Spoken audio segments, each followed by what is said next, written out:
കബറിനെ ഭയപ്പെടണം. നിങ്ങൾ ആ കബറിനെ സൂക്ഷിക്കണം. ഒരാളും തുണയില്ലാത്ത, ഒരാളും സപ്പോർട്ട് ചെയ്യാത്ത, ഒരാളും ആശ്വാസത്തിന്റെ വാക്ക് പറയാത്ത, സർവരും സ്വന്തം കാര്യം മാത്രം നോക്കി ഓടുന്ന ആ കബറെന്ന ലോകത്തെ നിങ്ങൾ ഭയപ്പെടണേ ഉമ്മത്തെ. ആ കബറിലും പടച്ചോന്റെ മഹിശറയിലും നമ്മൾ ഏറ്റവും കൂടുതൽ തോറ്റുപോകുന്ന ഒരു ചോദ്യം ഏത് എന്ന ചോദ്യത്തിന് അള്ളാഹുവിന്റെ റസൂൽ സല്ലല്ലാഹു അലൈഹി വസല്ലം പറഞ്ഞൊരു മറുപടി ഉണ്ട്. അത് അവരുടെ കുടുംബമായിരിക്കും. കുടുംബത്തിന്റെ ചോദ്യത്തിലായിരിക്കും എന്റെ ഉമ്മത്ത് കൂടുതലും തോറ്റുപോകുക.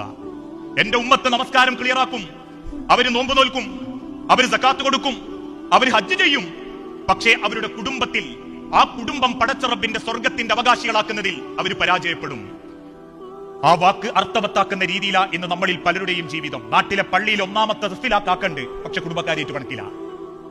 നാട്ടിലെ ഏത് ഇസ്ലാഹി പ്രവർത്തനത്തിന്റെ മുൻപിലും നാട്ടിലെ ഖുർആൻ ക്ലാസിനും ആ താത്തണ്ട്, പക്ഷേ മോൻ കെട്ടിയ വീട്ടുകാരിയേറ്റ് പണക്കില്ല. നിസ്കാരവും നോമ്പും ഒക്കെ എല്ലാവർക്കും ക്ലിയറാണ്, ഹജ്ജും ഉംറക്കൊക്കെ എല്ലാവരും പരക്കം പായുന്നുണ്ട്. പക്ഷേ കുടുംബ ബന്ധങ്ങളുടെ തകർച്ചയും ആ ബന്ധങ്ങളുടെ അലോഗ്യവും ഇന്ന് പല കുടുംബത്തിലും സർവ്വസാധാരണയായി മാറിക്കൊണ്ടിരിക്കുകയാണ്.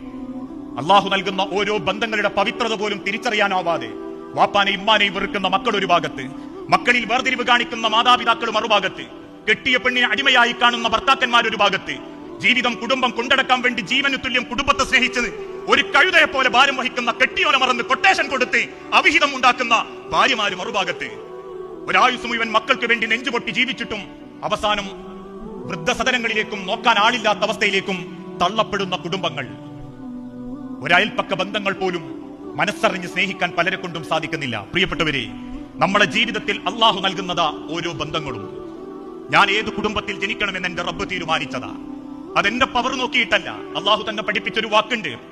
ഇക്കഴിഞ്ഞ വേൾഡ് കപ്പിൽ ലോകം ഉറ്റുനോക്കുന്ന ഒരു സെക്കൻഡിൽ ഖത്തർ എന്ന മഹാരാജ്യം ലോകത്താകമാനം വിശദീകരിച്ചൊരു വചനം, യാ അയ്യുഹന്നാസ് ഇന്നാ ഖലഖനാകും മിൻ ദക്കരിൻ വ ഉൻസ വജഅൽനാകും ശുഊബൻ വഖബാഇല ലിതആറഫു ഇന്ന അക്രമകും ഇൻദല്ലാഹി അത്ഖാകും. ജനങ്ങളെ, അള്ളാഹു നിങ്ങളെ ഒരാണിൽ നിന്നും പെണ്ണിൽ നിന്നും മാത്രമാ സൃഷ്ടിച്ചത്. പണക്കാരന് രണ്ടു വാപ്പയും പാവപ്പെട്ടവൻ ഒരു വാപ്പയും എന്ന അർത്ഥത്തിലല്ല.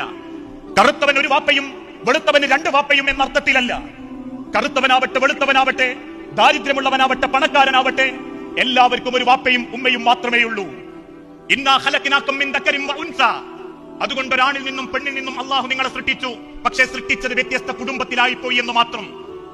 പൊരവലുപ്പമുള്ള കുടുംബത്തിൽ ഒരുത്തനും പൊരവലുപ്പമില്ലാത്ത മറ്റൊരു കുടുംബത്തിൽ മറ്റൊരുത്തനും, കറുത്തവനായിട്ടൊരുത്തനും വെളുത്തവനായിട്ടൊരുത്തനും. എന്തിന്? അള്ളാന്റെ അനീതിയല്ല, മറിച്ച് വജഅൽനാകും ശുഊബൻ വഖബാഇല ലിതആറഫു. വ്യത്യസ്ത ഗോത്രത്തിലും കുടുംബത്തിലും പടച്ച റബ്ബ് നിങ്ങളെ സൃഷ്ടിച്ചത് പണക്കാരൊക്കെ പണത്തിന്റെ ഹുങ്ക് കാണിച്ച് ജീവിക്കാനും പാവപ്പെട്ടവനൊക്കെ പണക്കാരന്റെ മുമ്പിൽ ഓച്ചാനിച്ചു നിൽക്കാനും എന്ന അർത്ഥത്തിൽ ചിന്തിക്കല്ലേ. മറിച്ച് അള്ളാഹു അങ്ങനെ ആക്കാനുള്ള കാരണം ലിതആറഫു, നിങ്ങൾ പരസ്പരം മനസ്സിലാക്കാൻ, അറിയാൻ, തിരിച്ചറിവോടെ പെരുമാറാൻ അള്ളാഹു നിശ്ചയിച്ചത് കൊണ്ടാണ് എനിക്ക് ഈ സൗഭാഗ്യം കിട്ടിയതെന്ന് ചിന്തിക്കാൻ. എന്റെ തൊലി വെളുത്തതും അവന്റെ തൊലി കറുപ്പിച്ചതും റബ്ബാണെന്ന് ബോധ്യപ്പെടാൻ, എന്നെ വാപ്പാന്റെ മകനാക്കിയതും അല്ലെങ്കിൽ റോഡ് സൈഡിൽ കൽപ്പണിയെടുക്കുന്ന ഒരു പാവപ്പെട്ടവന്റെ മക്കളാക്കിയതും റബ്ബാണെന്ന് ബോധ്യപ്പെടാൻ